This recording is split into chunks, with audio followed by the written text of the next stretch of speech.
2, 1. Bueno, pues bienvenidos a la clase. Vamos a ver revisiones sistemáticas y revisiones narrativas. Entonces, vamos a ver los principales conceptos. Voy a poner aquí una tarea y a partir de esa tarea nos vamos a guiar. Y entonces, a la primera clienta seleccionada fue Ale. Ale, ¿estás entre nosotros? Sí, doctor, aquí estoy. Ale, qué buena onda. Bueno, entonces el primer punto que tenemos es, ¿qué demonios es una revisión narrativa? No vayas a leer la diapo, no seas así, dinos más o menos qué es lo que piensas, qué encontraste en tu Mm, diapo. Bueno, que es una investigación de un cierto tema, o sea, sí se hace una revisión, pero no se, o sea, los autores no se preocupan tanto por una metodología, o sea, no especifican realmente una metodología.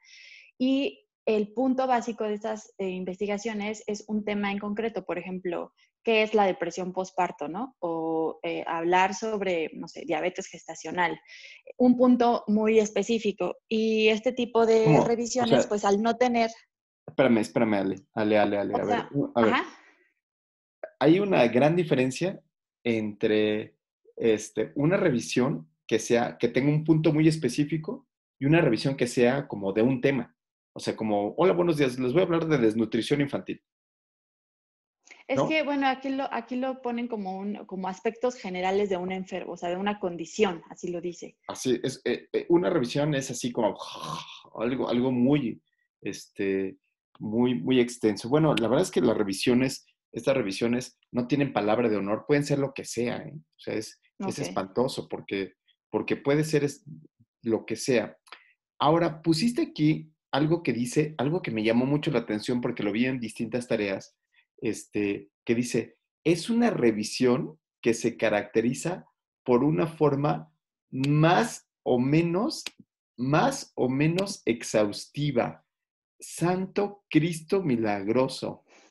Mariana Herrera, ¿me podrías traducir lo que un alumno de maestría pone como más o menos? Ay, hola, buenos días. ¿Se salvó el paciente? Pues más o menos. ¿O qué le quiso decir ella con Ale? Con más o menos exhaustiva. Y lo pusieron varios, además. ¿Qué es eso? What the- Sí. Híjole, más o menos sería como un sí, pero no. A ver, tú, Mariana, ¿eres una mujer casada? Sí. Imagínate que tú le dijeras a tu marido, si tu marido un día te dice, ya sabes, están tomando unos tequilas, y tu marido te dice, Mariana, veme a los ojos, ¿no? Y tú lo ves a los ojos. Mariana, ¿me has sido fiel? Y tú le dices, bueno, más o menos. No ¿Qué lo aplica. piensas? ¿Qué piensas, Ceci Rodríguez? Eh, no, pues está mal. Ay, o ¿Cómo sea, que no? ¿Está mal tu compañera? sí. No, lo que yo revisé y a lo que yo entendí es que la revisión narrativa es como, se hace como una búsqueda de un tema en general y a diferencia de la revisión sistemática, se hace una pregunta muy clara y muy precisa. Por ejemplo, decía Ale, la depresión postparto, eso sería una revisión narrativa. Una revisión sistemática igual puede decir, no sé, el, el estado nutricional se asocia más a depresión postparto. Ok, muy bien. Ceci, te voy a cortar aquí porque la pregunta específica y la que sigue es pausa, Mora. La pregunta específica es, ¿qué significa eso de más o menos exhaustiva? Y después de esa pregunta de más o menos exhaustiva, te voy a poner otra más que dice, ¿qué demonios es eso de experto? Hola a todos, buenos días. Bueno, lo que ocurre es que la bibliografía que consultamos lo escribe así, o sea, entre comillas, bueno, estoy explicando un poco. Entre comillas, la parte exhaustiva y la parte experto. Y supongo porque además me fui a revisar esa bibliografía y estaba muy confusa y que además bueno, ya eran o sea, eran libros de creo que del 2010 y yo encontré unos o más antiguos, yo encontré unos más recientes, pero realmente no encontré el autor dónde saca esa cuestión de más o menos exhaustiva y de un experto. Creo que al final nos tendríamos que quedar con el concepto de que intenta responder una pregunta muy básica y más que básica general, como diabetes. ¿Qué es la diabetes? ¿O qué sería el embarazo, por ejemplo? No digo, está muy, muy básico, pero sería como ¿qué es diabetes? Y dar conceptos generales, como bien lo dicen las revisiones lo que buscan es que el clínico tenga, con poco tiempo o con poca capacidad de investigar y todo esto se vaya a este tipo de revisiones y entonces pueda entender qué es la diabetes, donde alguien más ya hizo una búsqueda exhaustiva y donde alguien más que es experto en el tema nos platique qué es la diabetes. Entonces creo que esa es la finalidad o la definición de lo que es una revisión narrativa. Muy ¿Cuál bien, sería? está muy buena tu definición. Yo lo que quisiera es que vieran las palabras, ¿no? Entonces, la palabra aquí, hay dos participantes levantando la mano, déjenme ver quién es, y ahorita le doy la palabra. Ay, Yasmín, me da cosa porque vas manejando. No, ya Este, llegué, ya llegué. voy a decir el concepto, voy a terminar de decir el concepto. Yo creo que una revisión narrativa no es exhaustiva, se llama que es una exégesis, es mi punto de vista, es una opinión, es como leer un libro de literatura, no tiene absolutamente nada de científico, puede tener buena información, ¿no? O sea, puede ser como el libro de Nelson que nos da buena información, quizás para alguien que no sepa nada ni que es un niño, pues le puede caer de pelos, ¿no? O sea, ay, hola, bueno, pues es un niño, que es un niño, está bien, ¿sí? Es el punto de vista de ellos, está padre leerlo. A los que nos gusta la medicina, puta, nos encanta leer esas exégesis, ¿no? Pero de ninguna manera, no es que sea más o menos, ahí hay que quitarle el término de más o menos, ¿no? Hay que decir, no es exhaustiva, ¿sí? Entonces voy a empezar con Yasmín Chirino. Perdón, sí, adelante. Yasmín Chirino, Yasmín Amelia, ¿no? Ahí, sí, aquí estoy. Es que quité el micrófono. Sí, a mí en la narrativa, en el momento que especifica las referencias bibliográficas que se utilizan para ello, a mí me dio la impresión que es un trabajo el que puede hacer un estudiante, ¿no? Un estudiante incluso de preparatoria haciendo un reporte, pues de la forma como se pone. Y aquí lo que se busca es un tema específico. Y ya sobre el tema, y aquí lo que yo entendí como más o menos que está más bien es qué tan profundo me voy en el tema o qué tan superficial es lo que quiera buscar.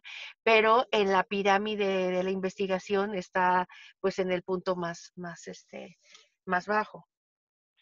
Ok, me quedo muy bien con eso que habías mencionado. Entonces, una revisión narrativa es un punto de vista de alguien, que puede estar bien o mal, pero pues, es el punto de vista de alguien. No tiene una función científica de contestar una pregunta, o puede ser que sí la conteste, ¿no? En la filosofía, Nietzsche puede contestarnos muchas preguntas, pero es su punto de vista, ¿no?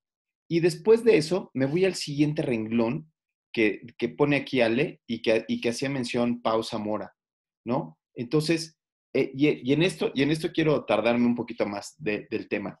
Estas muchas veces, híjoles, mano, son hechas por expertos de un tema, ¿no? Y entonces, cuando decimos, ay, congreso de expertos, reunión de expertos, lo primero que te dice reunión de expertos es que son personas que son muy famosas, que son personas que usan corbata casi siempre, ¿no? Que son como viejos como el doctor Talavera, quizás, ¿no? O sea, ya ancianitos, ya enchingentes, ni nada, ¿no? Así como el doctor Talavera, ¿no? Pero además de esa descripción que le estoy haciendo al doctor Talavera, ¿qué te hace pensar a ti cuando oyes experto, Marco Antonio? Primero, ¿tendrías una definición? O mira, aquí arriba alguien pidió la mano. Mariana, ¿pediste la palabra? Sí, doctor. Me suena mucho, bueno, en los tiempos de la carrera, es más bien cuando dicen en mi experiencia, eso me suena. O sea, es como la opinión Ok, del doctor mayor de en mi experiencia y no en evidencia, ¿no? ok. ¿Y qué puede pasar en mi experiencia? O sea, en mi experiencia yo te puedo decir, en mi experiencia con COVID, les va muy bien con tocilizumab. Ah, sí, ¿y Pues cuántos pacientes has visto? exactamente, eso. Dos. Y a los dos, no manches, les iba de pelos. Con el tocilizumab, uy, no, no, no. Eh, ¿Y qué puede significar eso? O sea, ¿significa que funciona, que no funciona? Bueno, No, pues igual, el igual riesgo es que... que tu experiencia, o sea, el tratamiento del paciente es el erróneo y tú estás transmitiendo esa experiencia. Entonces, Pero la verdad, cuando alguien te dicen, buenos días, estamos en Así las Cosas, en WFM, y venimos, y hoy vamos a presentar a la experta, al experto que es Mario Antonio García.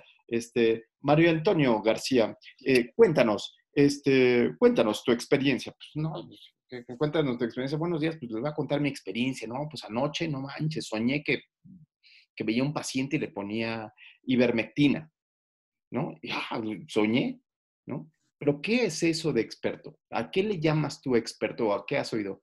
Yasmín Chirino, ¿qué es experto? Aquí sería la persona que a nivel mundial ha visto el mayor número de pacientes o se ha profundizado en un tema más que el resto pues de la población científica, porque puede ser experto en muchas cosas. Entonces, alguien que ha profundizado un poquito más.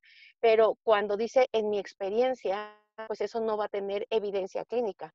No necesariamente va a ser un líder de opinión por el número de pacientes o de casos que ha visto, porque hay quien se dedica, por ejemplo, pues, no sé, a Duchenne y es experto en Duchenne y solo ve Duchenne y ya no ve nada más que Duchenne. Entonces, eso lo hace a él y es quien más publica sobre Duchenne. Entonces, sería la persona que realmente que maneja una evidencia científica, ¿no? Y que esa evidencia está a la mano de todos, que lo hace que la gente si yo voy a entrar a un tema, yo sé que él es o sea, él que domine el tema al que yo buscaría para contactar en el caso que yo quisiera hacer una investigación sobre ese tema. Ok, ok, yo creo que eso encuadra muy bien a lo que hemos llamado experto. Pero ¿cómo se mide? O sea, ¿cómo se mide quién es experto? Por ejemplo, dice la doctora, bueno, hola, buenos días, sí, yo soy el que más he visto enfermedad de Gaucher, ¿no? Entonces, y soy el que más he visto. ¿Y cuántos has visto? He visto 10 casos. Y 10 son muchísimos. Pero los vi, la verdad es que no tengo ni idea de qué onda, pero los he visto. Tiene que O, publicarse, ¿no? Debe haber una evidencia a ver, científica. ¿de veras? ¿De veras? O sea, todos los expertos que ustedes conocen y que salen en la tele, ¿todos publican? ¿Todos entienden la literatura como el doctor Talavera? ¿Marco Antonio? No, o sea, yo creo que no hay un parámetro específico de decir hasta qué punto es experto, porque incluso hay gente en las sociedades, y no solo en México, yo no soy cirujano, pero he conocido presidentes de las sociedades de cirugía endoscópica y cuando los veo operar no sabe operar un apéndice, por ejemplo. O hay gente muy renombrada en el mundo quirúrgico en Estados Unidos, que hasta son honores y causa y cosas por el estilo. Y cuando uno habla con la gente con la que trabaja, nunca los ven en el hospital, solo sale de autores en las revistas. Entonces, eso no quiere decir nada, eso es muy relativo. Yo creo que eso depende del entorno, de acuerdo a la patología. Súper. Entonces, las revisiones narrativas, cuando alguien se pone que es un experto, ustedes agarren el archivo y tírenlo a la basura, porque es alguien que está ostentando algo que no se puede medir, es algo que es subjetivo, es algo, o sea, está sobrepasado. Entonces, a partir de esas ideas de gente que está escribiendo cosas a favor o en contra de algunos medicamentos, es que la industria farmacéutica ha vendido un montón de cosas, ¿no? Entonces, vamos a hacer la reunión del experto en Cancún, en Punta Cana. Y entonces hacen la reunión del experto en Punta Cana, todos están invitados y todos están, no, sí, no manches, el experto dijo que había que ponerle tocilizumab, ¿no? Si el experto dijo, pues ha de ser por algo. ¿Se entiende? Entonces, en el mundo se ha intentado evitar estas revisiones narrativas o que la gente sepa que estas revisiones narrativas deben de ser tomadas como literatura, como leer a Harry Potter. Leer a Harry Potter no está mal, ¿no? No tiene nada de malo leer Harry Potter. El amor en tiempos de cólera no está mal leerlo, pero no puedo yo hacer mi práctica clínica con base en Harry Potter o en el amor de tiempos de cólera, en el amor en tiempos de cólera, ¿cierto? Entonces, para eso se han intentado hacer revisiones sistemáticas, ¿no? Entonces, aquí está, miren, aquí ella puso un ejemplo, Ale puso un ejemplo, qué buena onda, de este tipo de revisiones, que son publicadas en revistas por pares, totalmente ciertas, pero miren cómo son identificadas como una revisión narrativa, como un punto de vista del autor, donde no tienen más evidencia. Entonces, yo cuando lo leo con gusto, ¿no? Lo leo como si fuera uno de mis libros favoritos, ¿no? Entonces, estoy leyéndolo como si estuviera leyendo a Hermann Hesse, ¿no? Pero no está catalogado como una literatura científica. Entonces, de ahí viene el siguiente apartado, Ale, que es la revisión sistemática. Ahora sí, ¿qué es una revisión sistemática, Ale? Bueno, Ale, ya perdimos a Ale. Entonces, ¿qué les parece si pasamos a Lulú? Que Lulú, entre bocado y bocado, sí, escúpelo. No te vayas a ahogar. Estoy. Ya. La revisión Ya. Perdón. No, ya llegó Ale. Había ido al baño, Ale. Vengo, Ale. ¿Qué es una revisión sistemática? No, aquí estoy. La revisión sistemática, entonces, a diferencia de la narrativa, es que estas sí tienen un método explícito para poder resumir la información como tal y se basan en revisar o combinar principalmente todos los ensayos clínicos controlados, que, bueno, lo que leí es que son los estudios primarios que ellos utilizan para poder hacer toda la investigación y que esta investigación o el objetivo de este tipo de revisiones se centran en un objetivo, en una pregunta de investigación muy clara, a diferencia como de algo más general que es el estudio, la revisión narrativa. Ok, entonces ya tenemos claro. Revisión narrativa, literatura.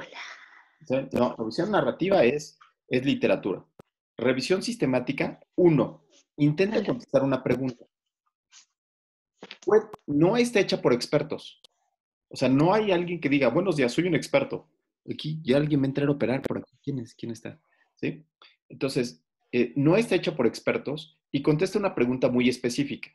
¿Qué tipo de preguntas puede contestar una revisión sistemática? ¿Qué tipo de preguntas clínicas puede contestar una revisión sistemática? Nadia Arbizu. ¿Qué tipo de preguntas puede contestar una revisión sistemática? Pues, por ejemplo, preguntas relacionadas a los efectos de una intervención.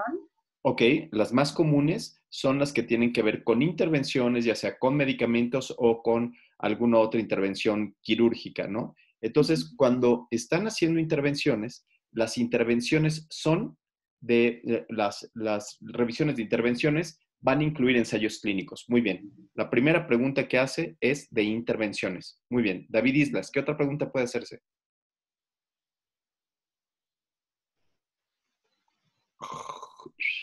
De hecho, creo que sí, hola, perdón, es que estaba tratando de hacer el cambio. O sea, puede responder preguntas médicas, por ejemplo, ya del conocimiento científico, quirúrgicas o médicas, pero son como ya más específicos, ¿no? Acuérdate que todos, o sea, prácticamente hasta las humanidades son médicas. Entonces aquí estamos intentando ver cuáles son las preguntas que se pueden contestar con una revisión sistemática. Estimado doctor que puso su nombre así, DGBDN más NWZ.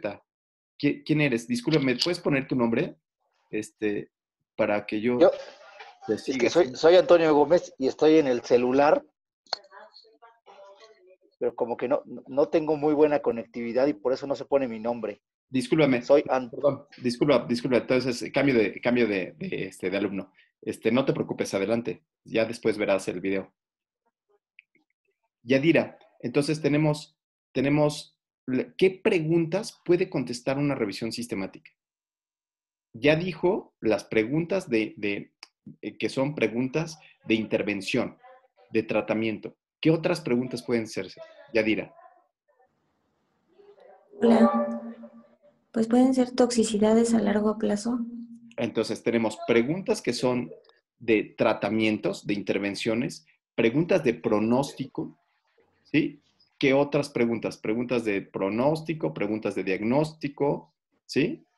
Preguntas de etiología, ¿sí? También podemos hacer preguntas de comparación de grupos transversales, ¿sí? Entonces, pero prácticamente podríamos ponerlas en 4. Y las 4 que tenemos es, en primer lugar, las intervenciones, en segundo lugar, los estudios de pronóstico, por ejemplo, si el tabaquismo produce cáncer, en tercer lugar, las de diagnóstico, y en cuarto lugar, podríamos poner las nuevas expectativas, que son los estudios de transversales juntando unos con otros. ¿Se entiende, David? David, ¿a ti que el concepto no te había quedado tan claro? Sí, gracias. Sí. Esas son las preguntas clínicas que puede uno contestarse. Tratamiento, diagnóstico, pronóstico.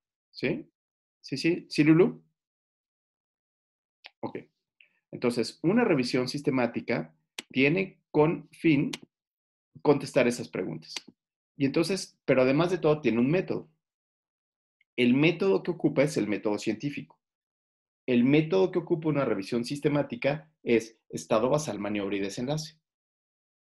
Estado basal, ¿qué pacientes son los que voy a atender? Y entonces eso responde a una pregunta que es llamada la pregunta pico, ¿no? Y entonces, igual que la pregunta pico que hemos visto ad nauseum en las otras clases, en donde tengo la intervención y la maniobra, entonces en este lugar tengo la misma circunstancia, ¿sale? Solamente que dependiendo de la pregunta, yo podría irla cambiando. Ejemplo, para los estudios de intervención utilizaría la palabra pico. Para los estudios de prueba diagnóstica utilizo el acrónimo PIES, que creo que ya se los había enseñado, ¿no? Todavía no lo escribo, pero lo tengo aquí en la mente. ¿Sí? ¿Se acuerdan cuál era el acrónimo PIES? Pau Zamora dice que sí. ¿Cuál era el acrónimo PIES, Pau Zamora? Pico y Sí pies. lo vimos en una clase. Era,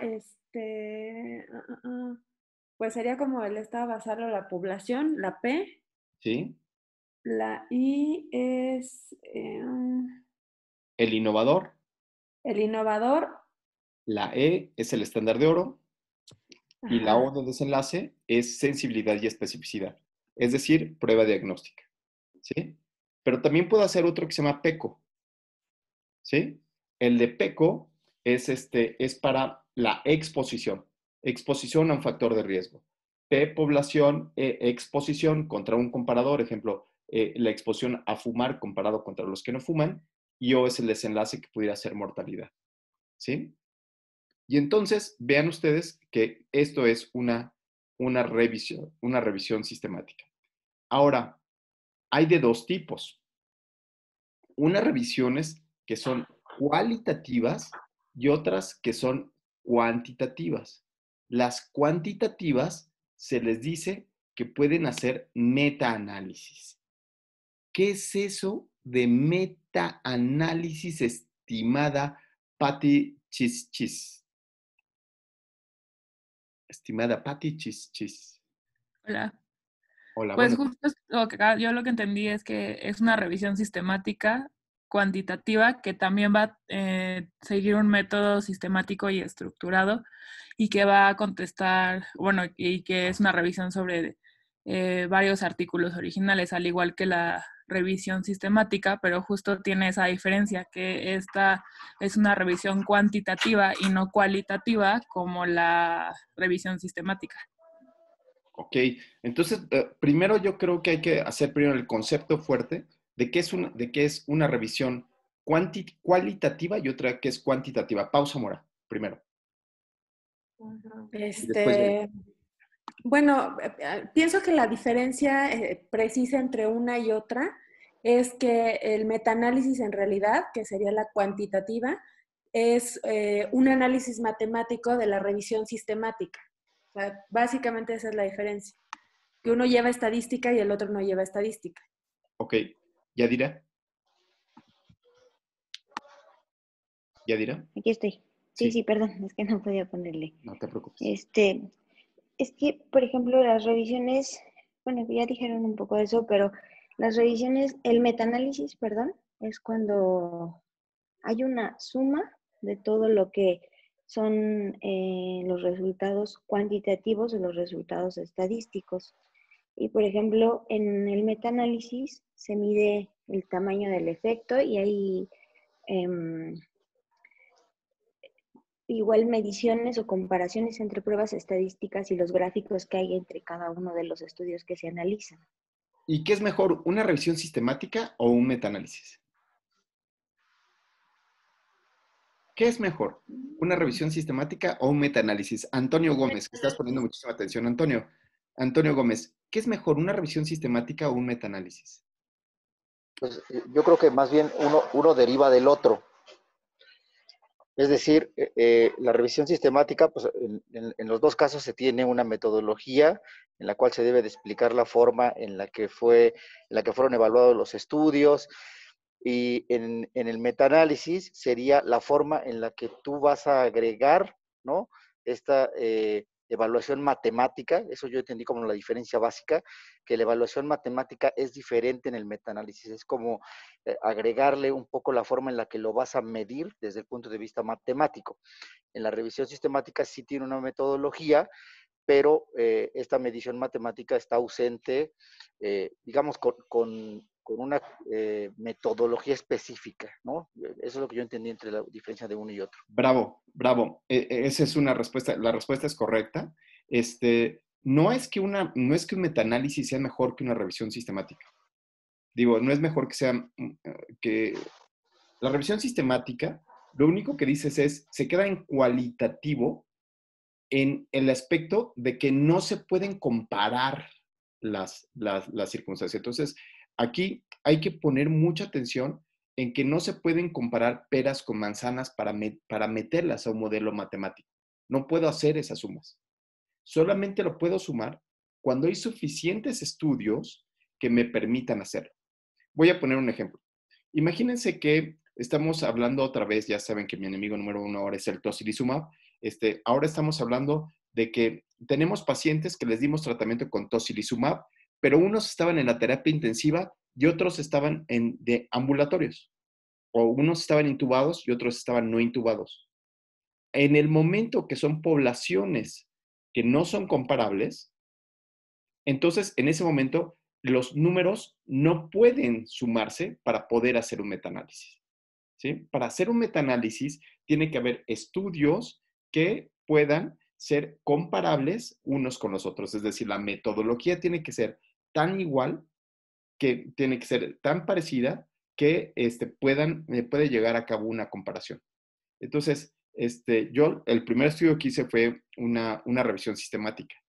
Y cuando llegué a presentarla en mi examen profesional, era pediatra en ese entonces. Entonces, mi primera revisión sistemática era de pediatrita, ¿no? Entonces, imagínense, si ahorita tengo cara de niño, en ese entonces tenía cara de no sé de qué. Pero entonces, lo primero que me dijo mi tutor fue, uno de los sinodales fue, ¿qué?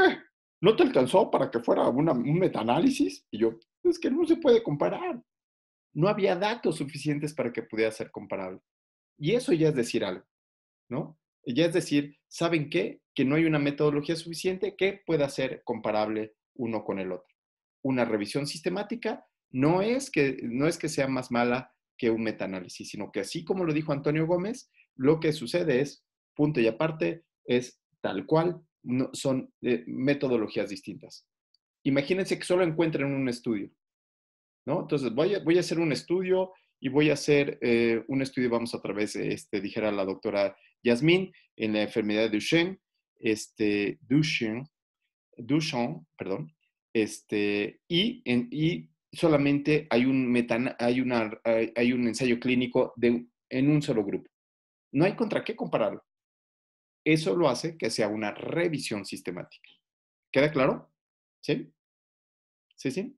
Bueno, ya se nos está a punto de acabar, nos quedan 2 minutos antes de que se nos acabe. Entonces, ¿qué les parece si ahorita, para que no se nos vaya en inspiración, ¿no? Nos damos ahorita lo apagamos y volvemos a entrar para seguir con la siguiente parte de la clase, que es de las 7:40 a las 8:30. ¿Les parece bien? ¿Sí? Entonces cerramos y volvemos a entrar con las siguientes preguntas. ¿Sale? El Zoom saca lo peor de nosotros, ¿eh? Bueno, es el clásico. Ok, entonces, en resumen, César, ¿nos podrías decir cuál es la diferencia entre una revisión sistemática y un metaanálisis? César, Hashashi. Sí, doctor. Pues básicamente, o sea, los dos son revisión sistemática, o sea, son revisión sistemática y tienen una metodología específica para realizarse. En el caso del metaanálisis, pues sí tiene esa parte analítica matemática, donde se puede comparar con otros estudios o ensayos ya realizados y que pudiéramos encontrar publicaciones originales o X cosa, pero la cuestión es de que metaanálisis tiene más de un punto de comparación, o sea, se ven múltiples estudios que hablen del mismo tema, que igual y tienen diferentes resultados. En el caso de la revisión sistemática, se ve un poco limitado en cuanto a las fuentes de información y por lo mismo no se puede llegar a tener un análisis cuantitativo o comparativo. Básicamente eso es lo más importante. Súper, perfecto. Me parece muy bien tu definición. Ahora vamos al siguiente punto. El siguiente punto sería, ¿sí? ¿Qué onda con estos metaanálisis? Entonces, estaba por aquí Ale, para ver si nos explicas esta diapositiva. ¿Ale? ¿Ale? No está por ahí Ale. La perdimos en el camino, ¿no? La perdimos en el... Aquí estoy. No, aquí estoy. ¿Me escuchan? Sí, Hola. Ale. Sí, Aquí venga. estoy. Bueno, Venga, esta diapositiva. Bueno, el metaanálisis, entonces, hacer una revisión sistemática cuantitativa, a lo que nos ayuda es a poder tener, a sintetizar toda la evidencia que tenemos de los estudios disponibles para el tema que estamos investigando. Pero un principal inconveniente de este estudio es que solo puede comparar dos intervenciones a la vez. Entonces, en este esquema que yo pongo, es que compara, por ejemplo, el tratamiento de diabetes gestacional, por ejemplo, dos hipoglucemiantes, entonces va a comparar solo fármaco A contra fármaco B y no tiene opción de poder comparar o de tener comparaciones indirectas, ¿no? Esto es una comparación directa, que ahí sería la diferencia con los metaanálisis en red o network metaanálisis, que esos van a tener una comparación indirecta, que inclusive pueden comparar medicamento A contra B o B contra D y de diferentes estudios, de diferentes test, y poder así una red de análisis en este tipo de metaanálisis en red. Muy bien, hay una palabra en inglés que dice hold your horses. Tranquila, tranquila. Primero estamos con los metaanálisis antes de ir a network metaanálisis. Nadia Arbizu. Venga. Sí, adelante, Nadia. Y después Lulú Santos. No, tenía una pregunta relacionada a la diferencia entre metaanálisis y revisión sistemática. Ok. Y haciendo así un ejercicio a bote pronto en PubMed, puse COVID-19 metaanálisis y salen 538 publicaciones. Y la pregunta es, yo tengo entendido que lleva muchísimo tiempo hacer un metaanálisis. ¿Es posible hablar de metaanálisis con tan poco tiempo de conocer la enfermedad? Sí, fíjate que nos encargaron la cuarta transformación del país. Nos encargó, ustedes yo creo que están muy conscientes de que hubo una verdadera controversia con el uso de tocilizumab y con el uso de muchos medicamentos. Ha habido muchas controversias, ¿no? Entonces, la controversia fue que un colega de ustedes salió a las redes a hablar de tocilizumab, diciendo que le parecía a él que probablemente podría funcionar, ¿no? Que podría ser útil. Y entonces, no tan solo eso, sino que se exigía que se comprara más tocilizumab para los pacientes, ¿no? ¿Quién será? ¿Quién será? Entonces el gobierno mexicano, a través de una cosa que se llama el Consejo de Salubridad General, nos encargó a algunos pelaos, ¿no? Que no teníamos nada que hacer, no estaba yo aquí en mi casa picándome los ojos,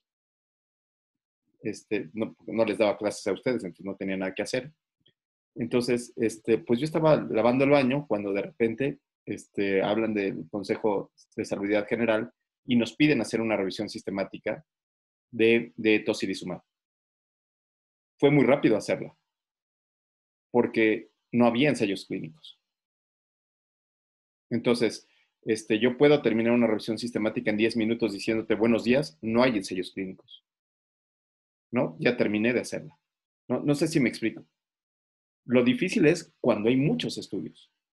Pero si no hay estudios, pues puedo decirte, no, buenos días, no hay estudios.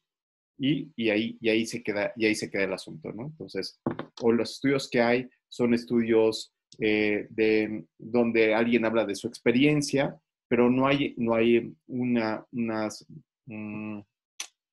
ensayos clínicos aleatorizados que justifiquen el uso o no uso de la circunstancia. Entonces, ahí es donde, por esas razones que ahorita hay muchos metaanálisis, ¿no? Metaanálisis de ivermectina, hay un solo ensayo clínico. Metaanálisis de acitromicina, hay 2 estudios, ¿no? Entonces, pues ahí es fácil poder hacerlos, es muy fácil poder publicarlos. Lulu Santos, tenías tú una pregunta, perdóname. Sí, doctor, gracias. Es referente al comentario de la diapositiva, donde dicen que la revisión metaanálisis se hace una comparación directa. ¿A qué se refieren con directa? Porque incluso puso el ejemplo Ale que en el Meta-Analysis Network la comparación es indirecta. De eso sí no leí nada. O sea, no encontré ese comentario. De directo e indirecto. Venga. Estimadísima Ale, contéstale la pregunta. Mientras yo, obviamente como nadie leyó mis artículos, qué mala onda son, ni modo. ¿Qué artículos, doctor? Qué mala onda son, no importa. No me importa que no lean lo que yo escribo. ¿Qué más me da? Sí, mira, aquí le ponen metaanálisis y Rivas. Así se parecía. ¿No? Esa es la forma más fácil de buscar. Entonces, aquí hay este capítulo. Yo sí lo leí, yo quiero hablar. Eso, adelante. La que sí leyó. Sí. Sí, aquí había varias cosas que se hablaban de la parte de metaanálisis. Uno es la parte cuantitativa que dijeron, pero había una parte importante que cuando se hace la revisión, vamos a dividir en revisiones que sean homogéneas, quiere decir que yo esté utilizando los mismos aspectos, por ejemplo, de manejo, de tratamiento, características similares para que se puedan sumar a mi cantidad total. Estoy hablando en palabras mi población puede aumentar, a la diferencia de las que son heterogéneas, en las que las características que presentan no coinciden. Entonces, aunque son parte de metaanálisis, aunque yo estoy haciendo los estudios, yo no puedo, mis grupos, por la forma en cómo son abordados, no tienen las mismas características, entonces no pueden sumar. Bravo, no sé, bravo. Muy bien. Entonces, esa es una de las características que yo, para poder ir aumentando o ampliando mi población, esas son las características que debo buscar. Entonces, cuando yo busco mi modelo arquitectónico, debo ver en cuanto de pacientes, la parte de intervención y mi desenlace, que yo pueda tener las características similares. Ese es uno de los puntos. Y ya cuando yo voy a poder ver, habla algo de factor I, que va a ser mi factor que va de 0, que me va a dar las características significativas, que esta es una letra arbitraria que se puso, creo que sí cuadrada, perdón. Sí, párale, Yasmín, no avances tanto, porque apenas estamos en la parte conceptual, poco a poco, si no ya no vamos a tener que vender después. ¿Sí? Ok, ¿sí? Pero sí lo leí. Y de hecho yo lo metí en mi presentación. Tú muy bien, tienes un punto extra, Yasmín, por haber leído lo que yo escribo. No es cierto. Muy bien. Entonces, el concepto básico de los metaanálisis, Lulu, es que se hace una comparación entre, digamos, el tratamiento tocilizumab contra placebo, y lo que se hace en comparaciones es entre estudios. El estudio que hizo Rodolfo Rivas, el estudio que hizo el doctor Talavera.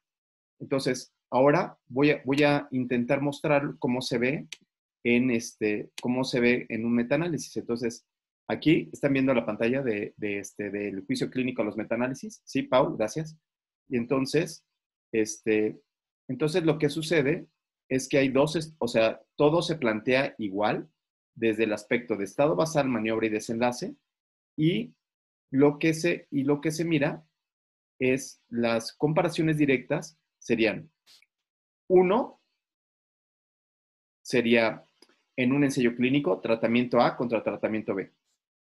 Y en el metaanálisis, lo que se hace es que una persona, como por ejemplo la doctora Pérez Rodríguez, hace un estudio y el doctor Rivas Ruiz hace otro estudio. Esa es una comparación directa. Los dos están comparando un tratamiento A contra un tratamiento B. Fabiola levantó la mano. Adelante, Fabi. Sí, adelante, Fabiola.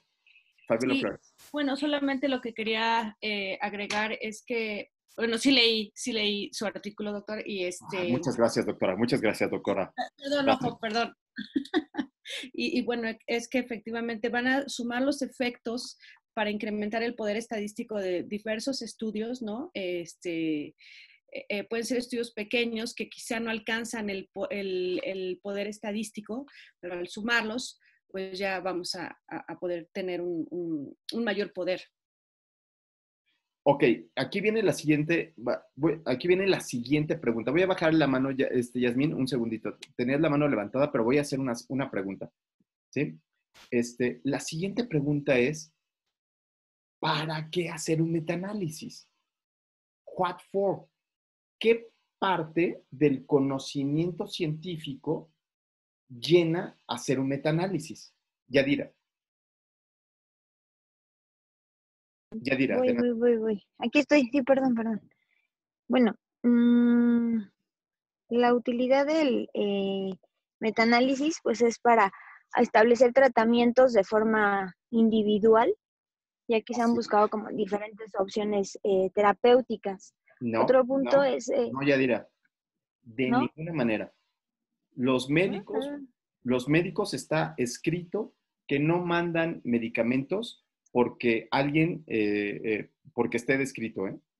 O sea, los médicos mandamos medicamentos porque nos late, porque nos gusta, porque nos llevaron a pasear, etcétera, etcétera.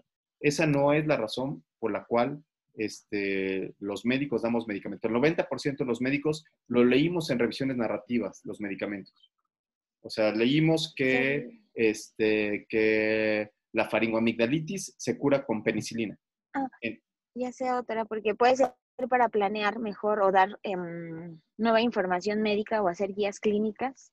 Ay, no me digas, guías clínicas, no digas eso. No, Marco los Antonio. metaanálisis buscan efectos de magnitud. Ay, Ceci, te adelantaste, canija. No, tienes que levantar la mano, lo siento. Perdón. Toca Marco Antonio primero que a ti. Antes que te pongo aquí en la cola. Hola, buen día. Sí. Marco. Yo entendí de los metaanálisis que son estudios que se hacen con el propósito de integrar todos los hallazgos obtenidos de varios trabajos individuales. Espera. Te voy a... la pregunta es, ¿qué espacio llenan los metaanálisis? ¿Cuál es el espacio que intenta? O sea, ya dijimos que un metaanálisis es que estoy revisando un montón de estudios, que junto todos, Fabi dice que los estudios que son chiquitos, ¿no? Chiquitos, pues ahora los junto y incremento el poder estadístico, ¿no? Y entonces, pues eso me ayuda a responder preguntas porque, mire, por ejemplo, este estudio que era chiquito, lo junto con un estudio con mayor población y ya me da un resultado, ¿no? Y ya me da un resultado que puede ser significativo. Y entonces, esa es una revisión sistemática con metaanálisis. La doctora Yasmín nos había mencionado que además de que eso pasara, existían otras cuestiones estadísticas, como por ejemplo puede ser el manejo de la I cuadrada, que nos permitía decir alguna otra cosa más. Pero la pregunta que le voy a hacer a Lulú Santos, que acaba de levantar la mano, la canija, 2 veces, va a ser, ¿qué espacio de la ciencia llenan los metaanálisis? Entendí que la falta o la necesidad de estudios clínicos aleatorizados. O No, estudios no, Yadira. Yadira. No, no bajé la mano anteriormente, perdón. Ay, no, entonces también te saco la lengua, entonces no te aplaudo, te saco la lengua. Ok, Marco Antonio, no. Muy bien. Entonces, esta es una parte filosófica del asunto, ¿no? Entonces, la ciencia tiene distintas partes. No sé si se acuerden estos apartados de la ciencia, ¿no? Entonces, ¿cuáles son las características de la ciencia? Estimada, ¿a quién no le he preguntado? A César ya le pregunté, a Francisco ya le pregunté, a Dania Solís. Dania, ¿cuáles son las partes de la ciencia? Díganme. Hola, doctor. Buenos días. Ahora un segundito, nomás que... pues es que como en la ciencia enfocado a medicina, yo entendí que, o como, en cualquier tipo de ciencia. No seas canija. Ay, ya no le escucho, a ver, deme un segundo. Ok, no te preocupes, Dania. Le paso el micrófono a otra persona. No, ya, es que estoy con mi compañera y hacemos eco. Ok, la ciencia que ocupamos los médicos es la misma ciencia que ocupan los astronautas y los físicos y los matemáticos. No es otra, es la misma, es un mismo método. Ok. Bueno, yo lo vi que es como, nos da una posibilidad de clasificar más objetivamente algunos resultados para ver si es aplicable en nuestros pacientes o no. No, Darren. Entonces, apenas estamos en el apartado. La pregunta es, ¿cuáles son las partes de la ciencia? O sea, ¿qué le llamamos conocimiento científico? Marco Antonio García, venga. Bueno, en relación a eso es seguir un proceso sistematizado que va a arrojar los mismos resultados y que es comparable con otras personas. Ahí estás, Marco Antonio. Entonces, Marco Antonio tiene palmas porque el método científico es, hago una pregunta, digo, ¿cuál va a ser el método para responder a esa pregunta? Y la tercera parte del método científico es que sea reproducible. ¿Qué significa que sea reproducible? Mariana Herrera. Me la quito de la boca, doctor. Justamente, o sea, lo que tratan en los metaanálisis es que todos los artículos que están, ahora sí que sobre ese tema, es que tengan la misma metodología y todos estén dando, pues obviamente van en el mismo camino de resultados, porque todos están reproduciéndose y pues, en teoría correctamente. Sí, entonces, Edith Fabiola, Fabi, venga. ¿Qué intenta resolver entonces su metaanálisis? ¿Cuál es la pregunta que intenta resolver?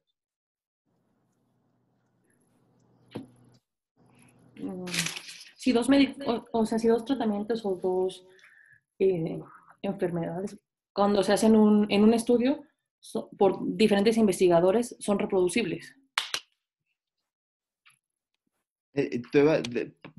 Tú te llevas ¿no? Las palmitas, mi cara feliz de la vida. ¿Sí? Ok, gracias. Lo que intenta hacer un metaanálisis es saber si ese conocimiento que se tiene es o no es reproducible. Antonio Gómez Pedraza, levantó la mano, adelante. Sí, creo que va un poco también a que los resultados sean consistentes, ¿no? O sea, que cuando comparamos un ensayo clínico que tiene una misma pregunta de investigación con una intervención similar, sea consistente el resultado entre cada uno de ellos.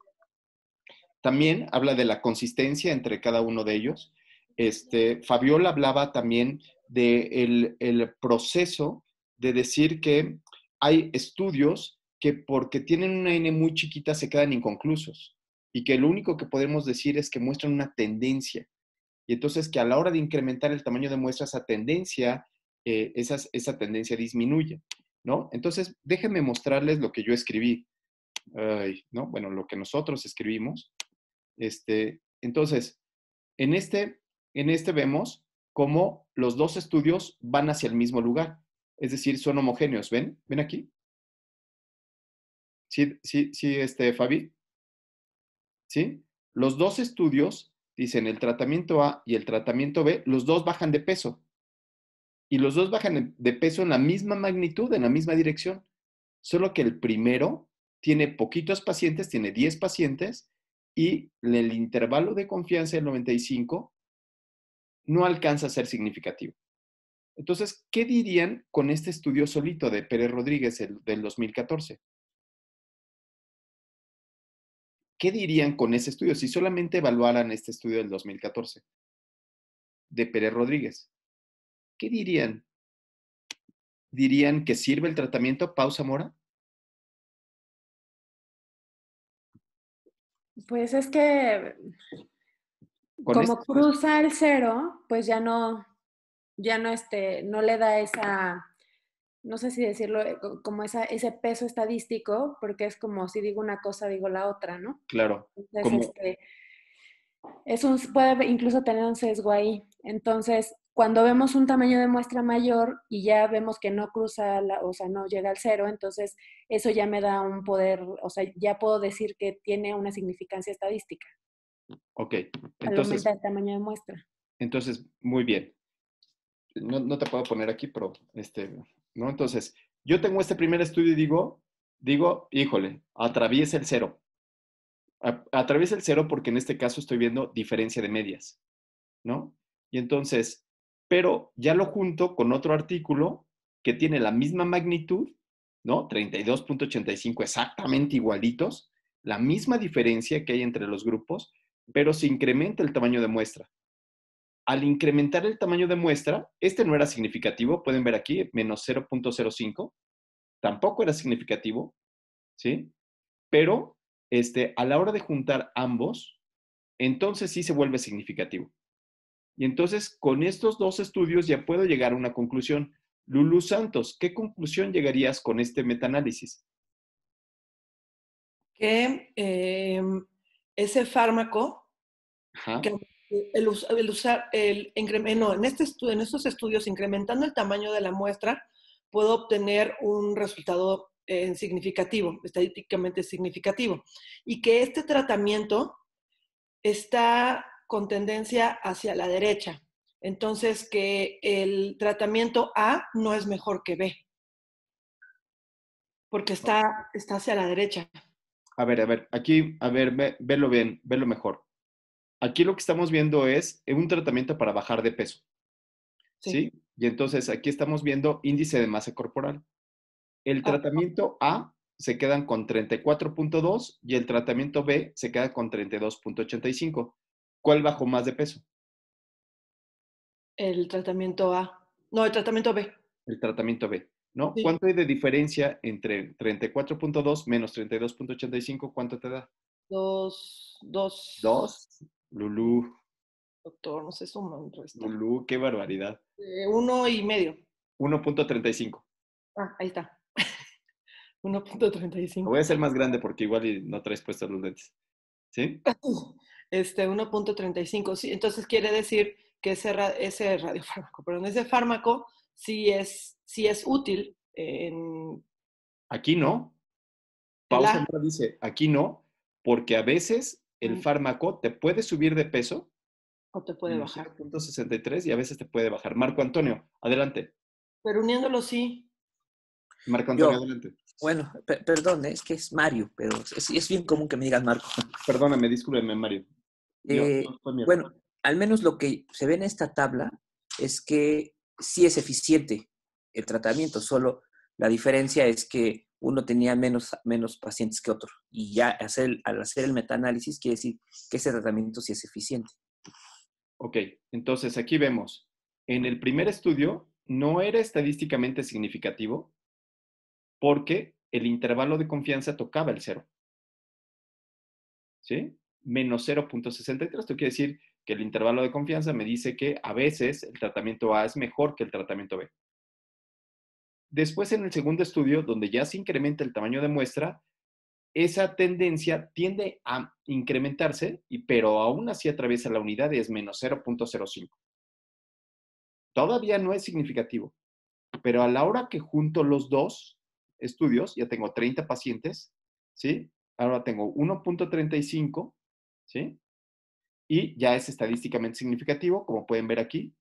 Aquí está la I cuadrada que nos decía la doctora inicialmente. Después lo vamos a ver a fondo. Y la prueba tiene una P significativa de 0.02. Entonces, ahora sí podría decir que el tratamiento B es mejor que el tratamiento A. Adelante, Lulú Santos. No levantaste la mano, De pero... hecho, o sea, como... ¿Manda? Lulú, te ganaron. Francisco Molina levantó la mano y tú no la levantaste. Le hice así. Bueno, está bien. Va, Francisco. Sí, Francisco. Adelante, Francisco. Chin, nada, Lulú. Venga. Sí, que lo que le comenté es que al momento de incrementar el tamaño de la muestra, ya no se toca la unidad, pero veo que el fármaco, lo que se está favoreciendo es el fármaco B. Por eso entendí que el fármaco A no era de beneficio en este estudio, al momento de juntarlos. Ok, muy bien. Entonces, el fármaco B es mejor que el fármaco A. Sí. ¿Ok? ¿Sí? Bien. ¿Cuál? A ver, entonces, ya dijimos que una de las particularidades de los metaanálisis es que el conocimiento sea reforzado, o sea, que se reproduzca. Que lo mismo que se vea en China, se vea aquí en México, ¿cierto? Que sea reproducible el conocimiento científico. Y entonces, ¿aquí es reproducible? ¿Aquí se reprodujo el método científico? Sí. Nada más Edith le entendió. Sí. ¿Los demás? Sí, yo. Ah, también, se reprodujo. Ok. Pero ahora, ¿cuáles son las dificultades que se tienen al reproducir, al incrementar el tamaño de muestra arbitrariamente? ¿En qué nos debemos de fijar ahora? En la homogeneidad. Son homogéneos, son igualititos. Sí, o sea, si hay que fijarse, Ceci, en la homogeneidad. Son idénticos.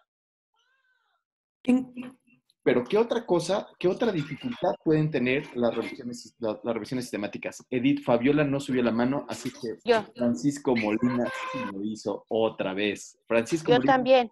es tu oportunidad. Y después Yasmín Amelia. Perdón, es que no. Sí me escucho, no sé qué pasó. Ahí sí te escuchas.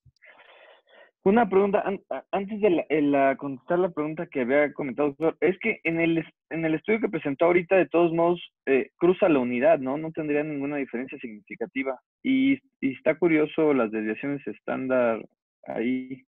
¿Cuáles desviaciones estándar? O sea, es que maneja 1.35, pero sigue yendo de 0.21 hasta 2.49. O sea, realmente cruza la unidad. No tendría por qué favorecer un tratamiento sobre el otro, ¿no? Yo creo que te estás confundiendo porque aquí lo que están haciendo es diferencia de medias. Ajá. Tú lo que estás hablando son de ORs. Cuando dijiste atraviesa la unidad, yo creo que lo que estás pensando es en esta unidad, cuando estás viendo ORs, probabilidad. Ajá, exacto. Y la otra es diferencia de medias. Correcto. Y esta es diferencia de medias. Entonces, bueno, aquí diferencia de medias, todo el mundo sabe, porque ya les dieron clase de estadística. Entonces, la diferencia de medias es restar una media menos la otra. Sí, correcto. Lo vi mal. La diferencia de medias.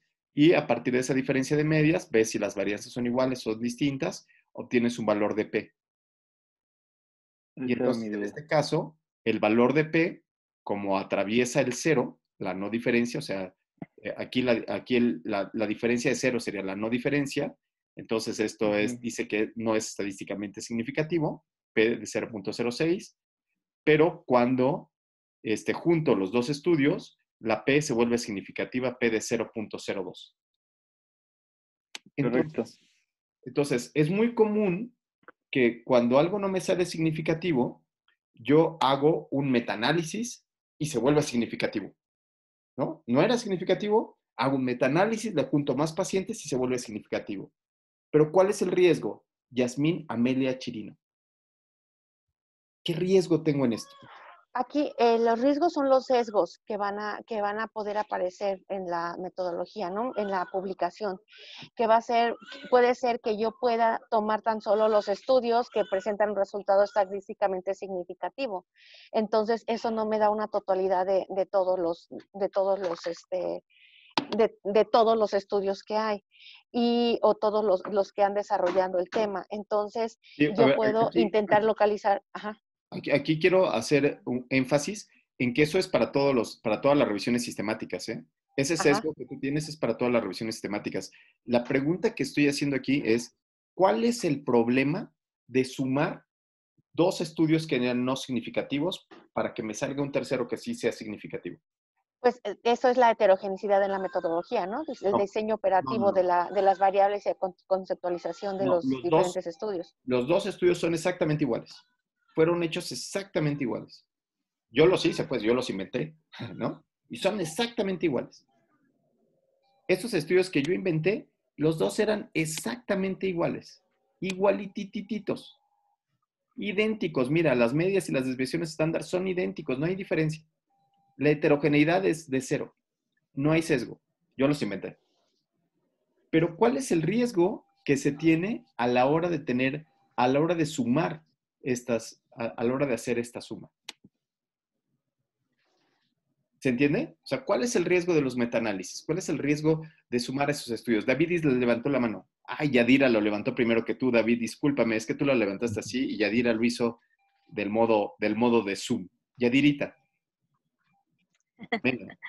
Es que ahí ya me confundí un poco porque, por ejemplo, una revisión sistemática no va a tener, no va a sintetizar o no va a sintetizar los datos cuantitativos o no, sí.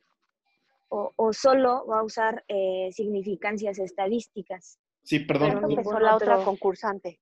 Sí, perdón, concursante, pero eso lo dije porque la doctora Yasmín nos había dicho que cuando estamos evaluando los sesgos, eso es parte de las revisiones sistemáticas y de los metaanálisis y de los network metaanálisis. Entonces, esa es una pregunta distinta. La pregunta que yo quiero hacer aquí directo es, ¿cuál es el riesgo de las revisiones sistemáticas? ¿Cuál es el riesgo de las revisiones sistemáticas? ¿Por qué es riesgoso juntar estos estudios y encontrar que sea estadísticamente significativo? Lulú Santos acaba de aprender a levantar la mano en Zoom. Adelante. Y después David Isla que no aprendió. ¿Que no puedes controlar las variables? No, eso lo mismo lo dijo Yasmín y dijimos que eso depende de la revisión sistemática, de la metodología de la revisión sistemática. Es lo mismo que dijo en esto se está entendiendo que son las mismas variables, que todo es igualito. Todo igualito, yo lo inventé. ¿Cuál es ese riesgo? David. Que usted inventó todo. Sí, el riesgo que tendríamos al sumar más estudios o el número de pacientes o de casos es que aumenta el poder estadístico y nos lleva hacia una tendencia. David, eso es bueno. El hecho de que aumente el poder estadístico, eso es buenísimo. Eso no es malo. Antonio Gómez Pedraza, ¿cuál es el riesgo de las revisiones sistemáticas?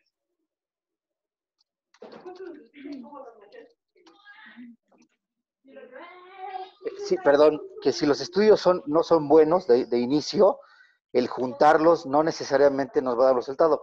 Eso fue lo que dijo. No. Eso fue lo que dijo. Y la otra es que si tienen problemas desde su modelo arquitectónico, ¿no? El hecho de juntarlos tampoco necesariamente nos daría un resultado, o bueno. No, eso fue lo que dijo, eso fue exactamente lo que dijo Yasmín, que tiene que ver con la metodología. Eso se ve a la hora que estoy seleccionando los artículos previamente. Y tiene que ver con la metodología. Eso, aquí yo lo que les dije es, la metodología era perfecta, yo inventé los datos. ¿Cuál es el riesgo que se tiene a la hora de hacer un metaanálisis? Dania Solís. Y después... Ya había dejado la mano, porque más o menos iba a decir lo mismo, doctor, que el diseño ya está establecido, pero ahorita que dijo eso, que usted inventó los datos, o sea, no confío, o sea, no de que desconfíe usted, pero ¿cómo sabemos nosotros que no hubo ahí un sesgo o algo?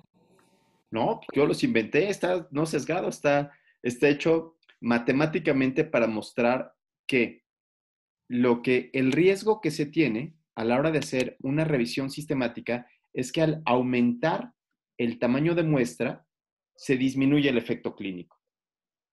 Entonces, si es aquí lo que encontramos es que efectivamente sí es estadísticamente significativo, pero ahora lo que hay que pensar es si esto es clínicamente significativo. Hay que pensar si el tratamiento B es clínicamente significativo bajar 0.21 de índice de masa corporal.